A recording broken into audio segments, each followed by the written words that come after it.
V and rate, that is the volume receiving 100% of prescribed dose. Here, second column, it's the volume based comparison with IPSA based. So volume based is giving 97.56% as the mean dose. Standard deviation is 1.33. Similarly, for IPSA is 86.30 with standard deviation 1.41%.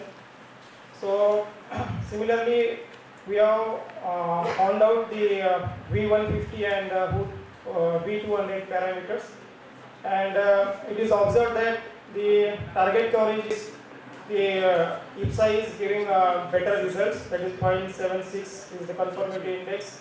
Conformity index is better for volume based optimization is better in conformity as compared to IPSA. But for other parameters, homogeneity and ODI and those non-uniformity ratio, its values are less as compared to volume based. Then for critical structures also, the dose received is also less than V80, V100 we have seen. Those parameters are comparatively less as compared to volume based optimization. Now here the different views are there: axial view, sagittal, transverse, and 3D dimensional. So first figure is for volume based, and below is figure B is for IPSA based. And so our observation is the target coverage is better with volume based as compared to IPSA. Homogeneity is good with IPSA technique when compared with the volume based dose optimization. And so we have found out the conformity index is better for volume based when compared to IPSA, and ODI and DNR, these parameters are observed to be better with IPSA when compared to volume based. Mean doses to bladder, rectum and sigmoid columns were least with IPSA, and IPSA also spares the critical structures but with considerable target homogeneity as compared to volume based. As a conclusion, we have observed that as we are using the some constraints values, IPSA significantly reduces the treatment time, planning time, with improved reduced dose to the organs at risk when compared with the volume based optimization. Thank you. Thank you very much, Mr. Satish. Mr. Jagadish, is correctly to present a dosimetry evaluation of SPRP using Rapid with FF mode and FF mode for early prostate cancer. Mr. Jagadish, please not available. I'd like you to speak on response of CaSO4 dysprotion based DLT carcinoma batch to 106.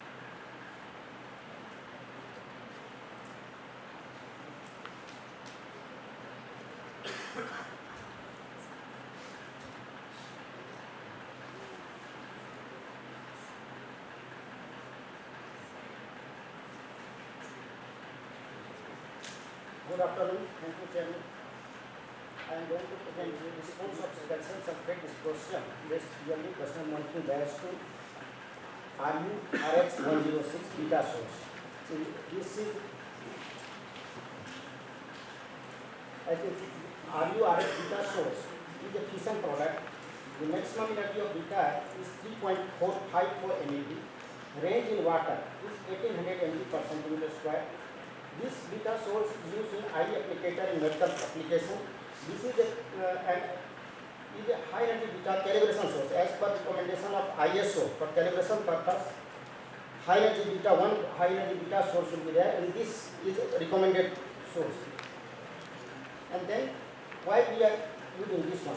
Occupational dose from this one RU-RH beta source. Shallow, this can be shallow, that is XT 0.07. Whole body dose can also happen because this is 3.54 mg beta source. This can contribute to whole body dose also. So this is important to study the response of the proper estimation of dose. We have used 8 mm. This is our calcium sulfate dysprosion is having 8 mm thick disc. So we have used 8 mm as well as 4 mm thick calcium sulfate disc. we have selected this which are having sensitivity within plus minus 5%. We use hot gas based TLE batch reader, beta source, and we have used cesium 137 for calibration purpose.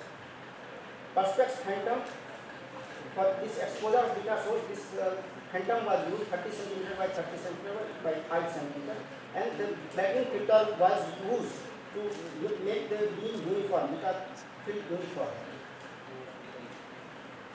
So as all you know, TLE batch design is given there, schematic design is given there, and here phosphor in this one, phosphor is 1:3, phosphor and Teflon ratio is 1:3, thickness 0.4, and then diameter is 13.3, mass becomes 140 mg, and thickness is 100 mg per centimeter square. Another disc is thickness is 0.8, and their weight is 280 milligram.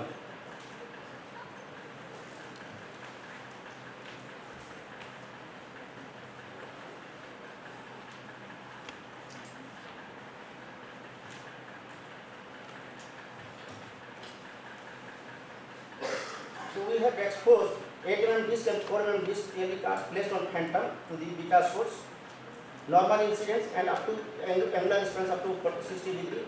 Exposure of to cesium 137 for free in air for calibration purpose at 50 cm. Reading we have done after 5 days of exposure to maintain the uniformity of any decay correct is not there, and if there is a decay that will be uniform type. Hot gas reader is used for calibration using cesium 137 gamma, and reading time was 30 seconds, 8 mm disc for 8 mm and 15 seconds for 0.4 mm disc. Response of TLDs to beta particle from rhodium and rhodium. Beta source was response of procimeter disc 1.5 mm thick perspex filter was estimated for beta radiation. So this is the result. What we got, the ratio of response of D3 and D2 for 8 mm disc and 0.4 mm disc, 1.44, and that is 0.10 is a standard deviation. For 4.4 mm to 1.46, both are similar. And response of D1 with respect to D3 is 3.5 for 8 mm and 3.01 for 4 mm disc. And angular response is at 60 degree. We have seen that for 8 mm it is 2 plus, and almost same for 8 mm as well as 0.4 mm. Ratio of disc under metal filters of thickness 1180. So this our disc is metal filter. D1 is under copper and aluminum filter. That combined thickness is 1180 mg per centimeter square, which is less than 1800 mg per centimeter square, which is beta range. So beta can cross through that filter, and it can contribute to D1 response, that is which is taken as gamma response.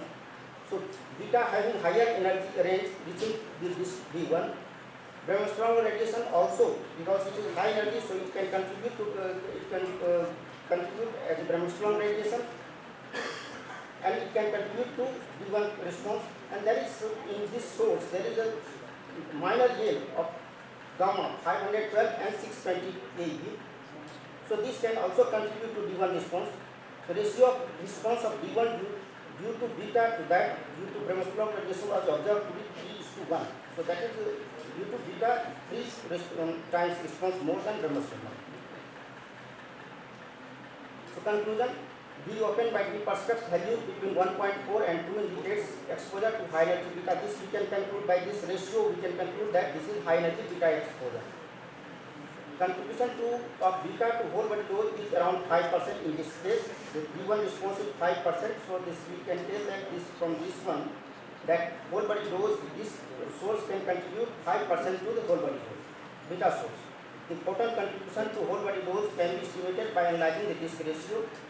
Would be useful in analyzing radiation field, water radiation field, particularly in this one field processing where it is a fusion product. So there it can be significant.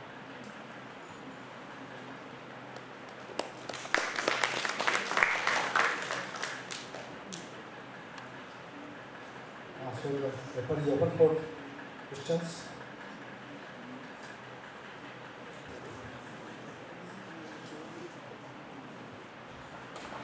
Good afternoon, Manundal present here.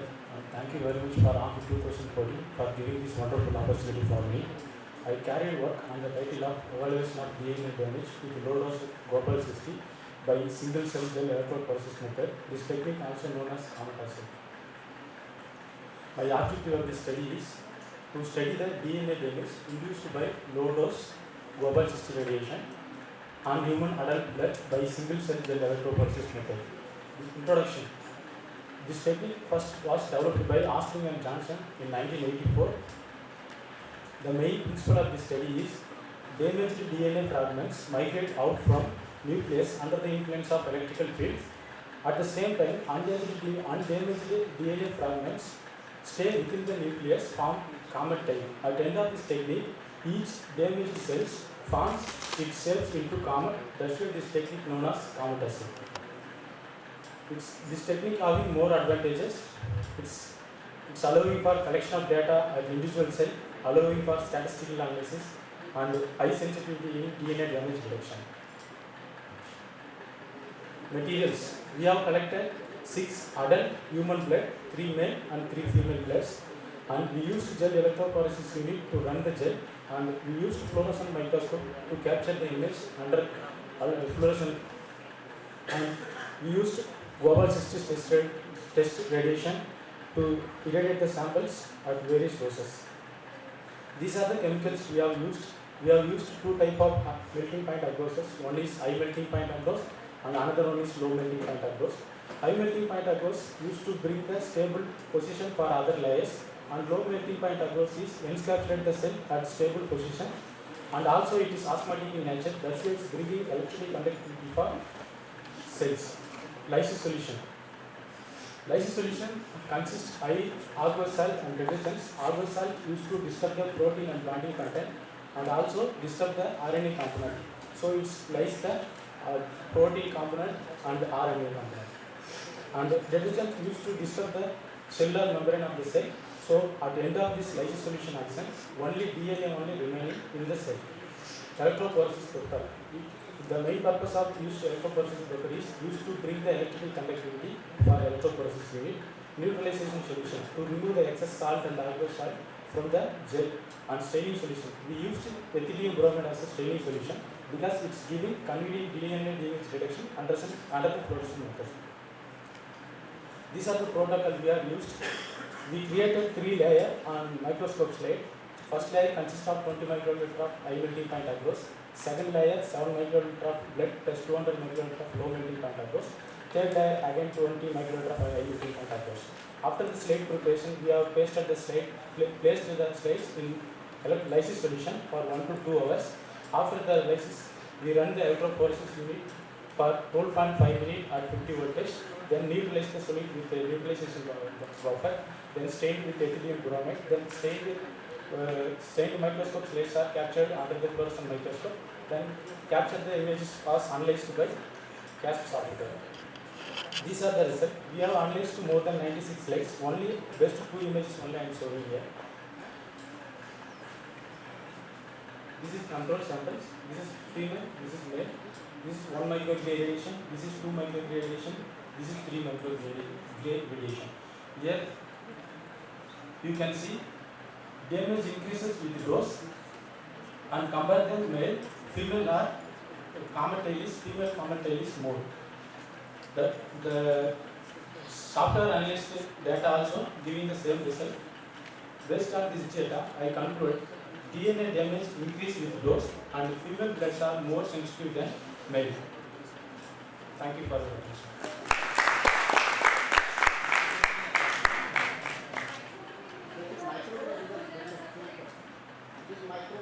Yes, sir. No, microgray cannot. This is microgray, very small dose. Now you have to see whether this unit you are using is proper or not. Because it cannot be so sensitive. Microgray is. We are related to work very closely, sir. See, microgray, 1 micro. No. See, 1 MR. 110 kilometer. See, 1 MR is 10 microgray tons. So whether you are 1 MR less than 1 MR or something, what is that? Now anyway you check whether this those which you